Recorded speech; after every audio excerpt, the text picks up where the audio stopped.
So how does my understanding of God and my Quaker faith play itself out in my life? How does it actually affect me in a practical way? Well, on a very practical level, it means that quite a bit of my time is taken up with it. I go to meeting on Sunday, I go to meetings midweek, and I do a certain amount of work just keeping the structure of our Quaker meetings going. We Quakers don't have a paid clergy, and therefore we do a lot of those tasks which are associated with paid clergy in other churches. And this I enjoy doing, and I do gladly, but it is a way in which my faith is played out in my life. On a deeper level, it's difficult to divide what is faith and what is action and how they interact. It's much of a wholeness. We believe as Quakers that all life is sacramental, and that means that we should always be in a position where we are at least trying to be aware of God and thinking how we should behave in the world in accordance with what we think we are called to do, by God, by the divine, if you will. And this brings about a certain wholeness and health. And I find if I act according to this, it makes me feel very whole and healthy. If I don't, if I try to stray away from this, I can really feel quite disturbed by it. So that is a guide to the way I live my life. The faith that I've spoken about is based on a God of love. And I often think of the phrase faith, hope, and love, and the greatest of these is love.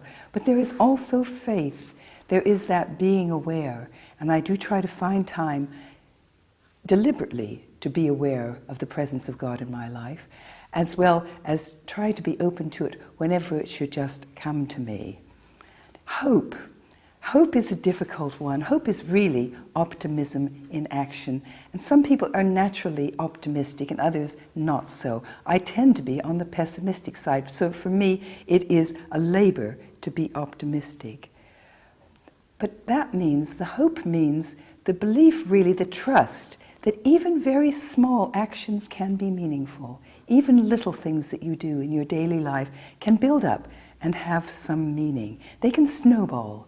They can become something big. Perhaps you will smile at someone and that person will perhaps then think to smile at the next person. It can be that small.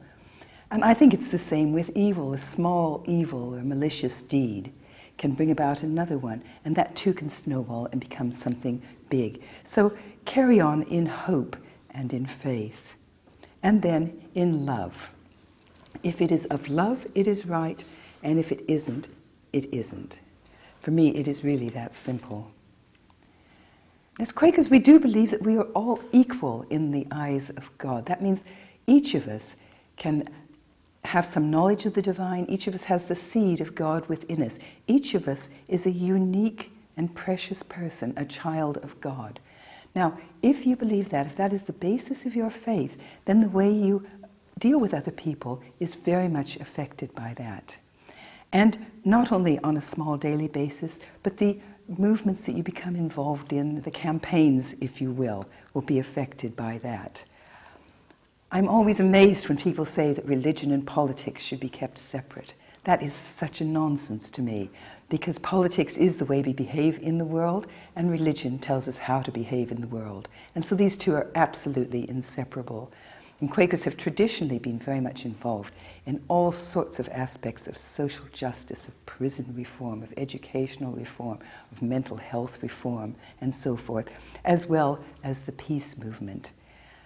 And I haven't done dramatic things here. I don't engage in international conciliation work, and I don't go into prisons and deal with violence issues and so forth.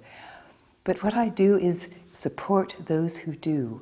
I support them in every way I can, materially if possible. I support them in prayer, if you will, what we Quakers call holding people in the light and holding movements in the light. And I will also support them with my presence when it's needed. And so for me, this is just enormously important.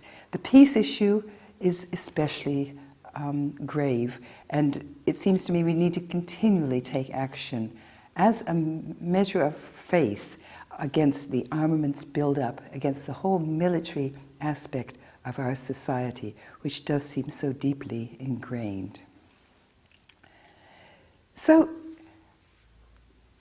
my faith brings me to a commitment in doing these things, in acting in love and faith and hope, and doing it on a daily and small basis, hoping that it will grow in size, and not feeling guilty. I do feel so strongly about this. None of us should feel guilty about what we can't do, but should do what we can do.